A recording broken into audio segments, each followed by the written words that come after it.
Of എലിമിനേറ്ററിൽ umpire Rajasthan റോയൽസിനെതിരായ തീരുമാനം കൈക്കൊണ്ടത് വിവാദമായിരിക്കുകയാണ്.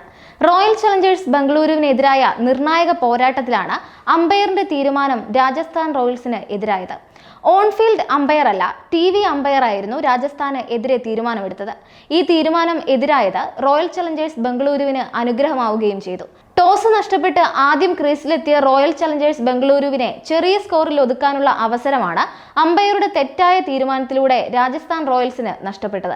Eliminator പോരാട്ടത്തിന്റെ 15ാം ഓവറിലായിരുന്നു സംഭവം നടന്നത്. രാജസ്ഥാന്റെ ആവേശ് ഖാൻ എറിഞ്ഞ പന്തിൽ റോയൽ ചലഞ്ചേഴ്സ് ബംഗളൂരുവിന്റെ ദിനേശ് കാർത്തിക് LBW ആയതായി ഓൺഫീൽഡ് അമ്പയർ KN അനന്തപത്മനാഭൻ വിളിച്ചു. നോൺ സ്ട്രൈക്കിംഗിൽ ഉണ്ടായിരുന്ന മഹിപാൽ ലോംററുമായി കൂടി ആലോചിച്ച ശേഷം ദിനേശ് കാർത്തിക് DRS ആവശ്യപ്പെടുകയും ചെയ്തു. TV റീപ്ലേയിൽ പന്ത് ബാറ്റിൽ ഉരസിയിട്ടില്ലെന്നും പാഡിൽ നേരിട്ട് കൊള്ളുകയായിരുന്നു എന്നും തെളിഞ്ഞു. എന്നിട്ടും TV അമ്പയറായ അനിൽ ചൗധരി നോട്ട് ഔട്ട് വിധിക്കുകയായിരുന്നു. കമന്റേറ്റർമാരായ രവി ശാസ്ത്രി, സുനിൽ ഗവാസ്കർ എന്നിവർ അപ്പോൾ തന്നെ ആശ്ചര്യം രേഖപ്പെടുത്തുകയും തീരുമാനത്തിനെതിരെ നിലപാടെടുക്കുകയും ചെയ്തിരുന്നു.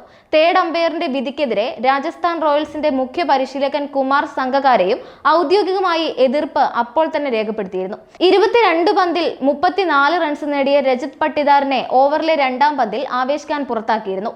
തുടർന്ന് ദിനേശ് കാർത്തിക് ക്രീസിലെത്തി നേരിട്ട ആദ്യ പന്തിലായിരുന്നു LBW കടമ്പ തേർഡ് അമ്പയറുടെ സഹായത്തോടെ കടന്നു കിട്ടിയത്.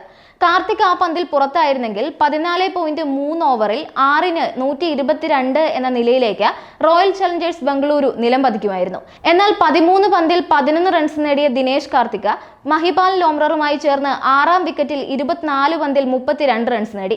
ഈ കൂട്ടുകെട്ടാണ് RCBയെ 150 കടത്തിയത്. കാർത്തിക് ഗോൾഡൻ ഡക്ക് ആയിരുന്നെങ്കിൽ 20 ഓവറിൽ 8 വിക്കറ്റ് നഷ്ടത്തിൽ 172 റൺസ് എന്ന സ്കോർ പടുത്തുയർത്താൻ RCBക്ക് സാധിക്കില്ലായിരുന്നു എന്നാണ് കണക്കുകൂട്ടൽ. RCB മുന്നോട്ട് വെച്ച 173 റൺസ് വിജയലക്ഷ്യം പിന്തുടർന്ന സഞ്ജു സാംസന്റെ രാജസ്ഥാൻ റോയൽസിന് 19 ഓവറിൽ 6 വിക്കറ്റ് നഷ്ടത്തിൽ ലക്ഷ്യം നേടാൻ സാധിച്ചു. 4 ഓവറിൽ 19 റൺസ് വഴങ്ങി 2 വിക്കറ്റ് വീഴ്ത്തിയ രാജസ്ഥാൻ റോയൽസിന്റെ അശ്വിനായിരുന്നു പ്ലെയർ ഓഫ് ദി മാച്ച്. 4 ഓവറുകളിൽ വെറും 19 റൺസ് മാത്രം വിട്ടുകൊടുത്ത 2 നിർണായക വിക്കറ്റുകളാണ് അശ്വിൻ പിഴുതത്. പ്രതിസന്ധികൾ തുടർന്നെങ്കിലും ലീഗിൽ അവസാനം കളിച്ച 5 മത്സരങ്ങളിൽ 4ലും തോറ്റിരുന്ന രാജസ്ഥാൻ റോയൽസിന്റെ ഗംഭീര തിരിച്ചുവരവാണ് എലിമിനേറ്ററിൽ കണ്ടുകഴിഞ്ഞിട്ടുള്ളത്. ഈ പോരാട്ടത്തിൽ രാജസ്ഥാൻ റോയൽസ് നായകൻ സഞ്ജുവിനെ ആരോഗ്യ പ്രശ്നങ്ങൾ അലട്ടുന്നുണ്ടെന്നതും വ്യക്തമായിരുന്നു. ബാറ്റിംഗ് സമയത്ത് ജയ്സ്വാളും പൂർണ്ണ ഫിറ്റ്നസിലല്ല കളിക്കുന്നത് എന്ന സൂചനകൾ വന്നിരുന്നു. മത്സരശേഷം സംസാരിക്കുന്ന സമയത്ത് സഞ്ജു തന്നെ ടീം ക്യാമ്പിനുള്ളിലെ ആരോഗ്യ പ്രശ്നങ്ങളെക്കുറിച്ച് വെളിപ്പെടുത്തൽ നടത്തുകയും ചെയ്തു. താൻ പൂർണ്ണ ആരോഗ്യവാനല്ലെന്ന് വെളിപ്പെടുത്തിയ സഞ്ജു ടീമിൽ മറ്റു ചിലരും ആരോഗ്യ പ്രശ്നങ്ങൾ നേരിടുന്നതായും സൂചിപ്പിച്ചിട്ടുണ്ട്. ഒപ്പം എലിമിനേറ്ററിലെ കിടിലൻ ജയത്തിന് ശേഷം ടീമിലെ ബോളർമാർക്ക് സഞ്ജു പ്രധാനമായും ക്രെഡിറ്റ് നൽകുകയും ചെയ്തിരുന്നു. മത്സരത്തിൽ മികച്ച ബോളിംഗ് പ്രകടനം കാഴ്ചവെച്ച ട്രെന്റ് ബോൾട്ടിനെയും അശ്വിനെയും അഭിനന്ദിക്കുകയും ചെയ്തു. ഒപ്പം പരാഗ്, ജയ്സ്വാൾ, ജൂറൽ എന്നിവരെയും സഞ്ജു വാനോളം പ്രശംസിച്ചു. പരിചയസമ്പത്ത് കുറവാണെങ്കിലും അവർ നടത്തുന്ന പ്രകടനങ്ങൾ അതിശയകരമാണെന്നാണ് സഞ്ജു അഭിപ്രായപ്പെട്ടത്. വെള്ളിയാഴ്ച സൺറൈസേഴ്സ് ഹൈദരാബാദിനെതിരെയാണ് രാജസ്ഥാൻ റോയൽസിന്റെ ക്വാളിഫയർ 2ലെ പോരാട്ടം നടക്കാൻ പോകുന്നത്. ഈ കളിയിൽ വിജയിക്കാനായാൽ ടീമിന് ഫൈനലിലേക്ക് എത്താൻ സാധിക്കും.